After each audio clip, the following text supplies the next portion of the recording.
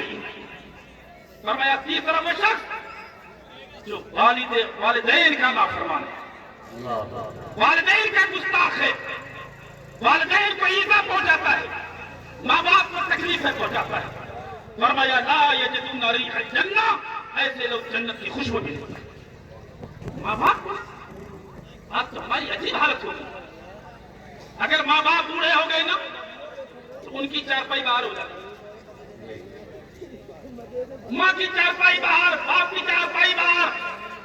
بیٹا کاروباری ہو گیا، فیکٹری کا مالک ہو گیا، کارخانے کا مالک ہو گیا، اپنے وقت کا عظیم مالدار ہو گیا. اب اگر ماں کوئی بات سمجھاتی ہے بیٹے ایسے مت کر، تو بیٹا ڈانٹ دیتا چپ سے اڑ جا، یہ بات تیری سمجھ میں نہیں آئی، یہ میرا معاملہ ہے، میرے تعلقات ہیں، میرے معاملات ہیں. اچھا تم ماں سے کہتا ہے کہ تیری سمجھ میں نہیں آئے گی، بھول گیا نادان جس ماں سے تو کہہ رہا. یہ وہ ماں جب تو پیدا ہوا تھا تیرے پاس زبان تو تھی، بول نہیں سکتا تھا، ہاتھ تو تھے پکڑ نہیں سکتا تھا، پاؤں تو تھے چل نہیں سکتا تھا. جب تو بول نہیں سکتا تھا تب ماں تیری زبان سمجھتی تھی میرا بیٹا بھوکا ہے، میرا بیٹا پیاسا ہے، میرا بیٹا بیمار ہے، میرے بیٹے کو دوا کی ضرورت ہے، میرے بیٹے کو علاج کی ضرورت ہے، میرے بیٹے کو درد ہے. ماں اس وقت بھی سمجھتی تھی جب تو بولتا نہیں تھا، آج تو بولنے لگا ہے. ماں کو کہتا ہے تو سمجھ نہیں سکتی ہے. اے اسلام کے شہزادے، ماں کے وقار کو سمجھ، ماں کے تقدس کو سمجھ، ماں کی عزت کو کر. بات جس کے تم نے چارپائی باہر کر دی، یہ تنہا باپ تھا، 6 بچے تھے، غریب تھا، مزدور تھا، محنتیں کرتا، مشقتیں کرتا، گھٹنوں میں درد رہتا، کمر دکھتی، لیکن پھر بھی کارخانے میں کام کرتا، محنتیں کرتا، پسینے میں شرابور ہوتا. وہ دن بھی دیکھا اس باپ نے جیسے ہی رمضان شروع ہوا، روزے کی حالت میں ہے، اپنے فیکٹری مالک سے کہتا مالک رمضان شروع ہو گیا ہے، 2 گھنٹہ اوور ٹائم کرنا چاہتا ہوں، 2 گھنٹہ زائد کرنا چاہتا ہوں. مالک نے زبان حال سے کہا تھا لیکن تو بیمار ہے، تیرے گھٹنے میں درد ہے، تیری کمر میں درد ہے، آخر اوور ٹائم کیوں؟ 8 گھنٹے کی ڈیوٹی کرتا ہے، 10 گھنٹے کام کیوں کرنا چاہتا ہے؟ تو باپ کی آنکھوں میں آنسو آ گئے تھے، باپ کی آنکھیں رونے لگی تھی. اسامت بھاگوں کی طرف برس پڑی. مالک کا دل گھبرایا، آخر میں نے کوئی بات تو نہ کہی تھی، آخر یہ آنسو کیوں بہا رہا ہے؟ کہنے لگا مالک دیکھتے نہیں، رمضان شروع ہو گیا ہے، عید آنے والی ہے، تھوڑی محنت کر لوں گا، میرے بچوں کی عید اچھی ہو جائے گی، میرے بچوں کے کپڑے اچھے بن جائیں گے، کچھ پیسے مل جائیں گے، میرے بچوں کی خوشیاں بڑھ جائیں گی. بھول گیا یہی وہ ماں تھی، 8 بچے تھے، غریباً مزدوری کرتی تھی، کارخانے میں کام کرتی، فیکٹری میں کام کرتی، کسی کے گھر برتن مانجتی، کسی کے گھر جھاڑا پوچھا کرتی تھی. اور وہ دن آیا جب کسی دن اسی غریبن کو ایک مالک نے ایک سیب اٹھا کر کے دیا. لے بہت کمزور ہو گئی ہے، لے جا ایک سیب کھا لینا. مالک نے جیسے ہی سیب اٹھا کر کے دیا، ماں نے خود نہ کھایا، اپنی آنچل میں باندھا، چھپا لیا. مالک نے زبان حال سے پوچھا بڑھیا یہ تو پھل کی ضرورت تھی، تو بھی تو کمزور ہے، تم بھی تو لاغر ہے، تم بھی تو بہت کمزور ہو رہی ہو، آخر تم کیوں نہیں کھاتی؟ ماں نے زبان حال سے کہا تھا مالک میں جانتی ہوں مجھے سخت بھوک لگی ہے، میں جانتی ہوں میں کمزور ہوں، میں جانتی ہوں میں بہت بیمار ہوں، لیکن آقا لیکن مالک مجھے میرے بچوں نے 1 ہفتے سے سیب کی صورت نہ دیکھی ہے، میں چھپا کے لے جاؤں گی، میرے بچے سیب دیکھیں گے، ان کی خوشیاں بڑھ جائیں گی. اگر بچوں کے چہروں پر مسکراہٹ آ گئی، ماں سمجھے گی اس کی زندگی میں کامیابیاں مل گئی ہے. اے اسلام کے شہزادے، یہ تیری ماں تھی، یہ میری ماں تھی جو پھل چھپا چھپا کے مجھ سے لایا کرتی تھی، لیکن وہی بیٹا جب جوان ہو گیا، وہی بیٹا جب طاقتور ہو گیا، وہی بیٹا جب آپ وقت کا مالدار بن گیا، فیکٹری کا مالک بنا، کارخانے کا مالک بنا، اب اس کی شادی ہو گئی، بیوی آ گئی، بچے ہو گئے، اب وہ شہر سے آتا ہے، مراد آباد سے آتا ہے، دلی سے آتا ہے، بریلی سے آتا ہے، تھیلا بھر کر کے پھل لا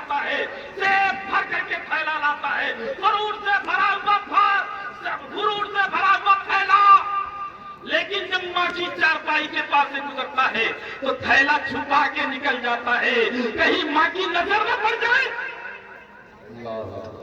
کہیں ماں دیکھ نہ لے۔ اے اسلام کے سرداروں، ہماری یہ حالت ہو گئی۔ ویسے ہم نبی کا دامن نہیں چھوڑیں گے، صرف نعرہ لگاتے ہو۔ آؤ نبی کا فرمان سنو، آخری بات کہتا ہوں۔ آقا سے پوچھا گیا، آقا سب سے بہترین صدقہ کیا ہے؟ سب سے بہترین صدقہ کیا ہے؟ تو آقا کا جملہ سنو، آقا نے ارشاد فرمایا سب سے بہترین صدقہ وہ ہے جو تم ماں باپ کے اوپر خرچ کر دو۔ سبحان اللہ سبحان اللہ، وہ ہے جو تم اپنے ماں باپ پہ خرچ کر دو۔ ماں باپ کو تمہاری ضرورت ہے، تمہارے پیسوں کی ضرورت ہے، اور تم بھاگے پھر رہے ہو۔ ماں کے لیے دوائی کے پیسے نہیں، باپ کی دوائی کا خرچہ تمہیں نہیں ملتا۔ باپ کہتا بیٹے دوائی میں اماں خرچہ ہی نہیں مل رہا ہے۔ اماں کہتی ہے بیٹے دوائی لاتی ہے، دوا ختم ہو گئی، اماں خرچہ کہاں نے دیا؟ نہیں مل رہا، ہفتہ بھر نہیں ملا۔ ماں کی دوا کا خرچہ غائب ہو گیا۔ کبھی زمین کا کاغذ بھی غائب ہوا ہے؟ کوئی رشتے کوئی غائب ہوئی تمہاری؟ دکان کے کاغذات غائب ہوئے؟ کارخانے کی فیکٹری اور اس کے جو جی ایس ٹی کے کاغذ کبھی غائب ہوئے؟ نہیں ہوتے ہیں۔ جائیداد کے کاغذ نہیں غائب ہوتے۔ ماں کا خرچہ غائب ہو رہا ہے، باپ کا خرچہ غائب ہو رہا ہے، ماں تڑپ رہی ہے، باپ تڑپ رہا ہے، اور بیٹا لنگر لٹانے بریلی جا رہا ہے۔ چادریں لے کر کے کالو شہید جانے والوں، چادر چڑھانے کے لیے اجمیر جانے والوں، میں چادروں کا مخالف نہیں، لیکن کام کھول کر کے سن لو، خدا کی قسم جب تک ماں باپ کو تمہاری ضرورت ہے، تم جتنی چادریں چڑھا لو، کتنے مزارات میں چلے جاؤ، کتنی دیگیں چڑھا دو، کتنی زمینیں لگا دو، کتنا امام حسین کے نام پہ لٹا دو، کوئی قبول ہونے والا نہیں ہے جب تک کہ ماں باپ راضی نہ ہو۔ نعرہ تکبیر، نعرہ تکبیر، نعرہ رسالت، نعرہ رسالت، عظمت والدین، عظمت والدین، نعرہ تکبیر، نعرہ رسالت، سبحان اللہ۔ آپ کو راضی کرو سب سے پہلے، اور یاد رکھو ایک بات رسول اللہ میں نہیں کہتا ہوں، کسی پیر کی دعا کی گارنٹی نہیں لی گئی حدیث پاک، کسی امام کی دعا کی گارنٹی نہیں لی گئی، لیکن ماں باپ کی دعا کی گارنٹی یہ کہہ کر کے لی جاتی ہے کہ ماں باپ کی دعا اولاد کے حق میں ایسے ہے جیسے نبی کی دعا امتی کے حق میں ہوا کرتی ہے۔ سبحان اللہ سبحان اللہ سبحان اللہ۔ ماں باپ کو راضی کرو، ماں باپ کو خوش کرو۔ آقا فرماتے بل آپ کے والدین، اپنے ماں باپ کی نافرمانی کرنے والا ہمارے پاس ٹائم نہیں۔ ماں بیٹا باہر ہے نا، ماں کو نیند نہیں آتی، 8 بج گئے بیٹا نہیں آیا،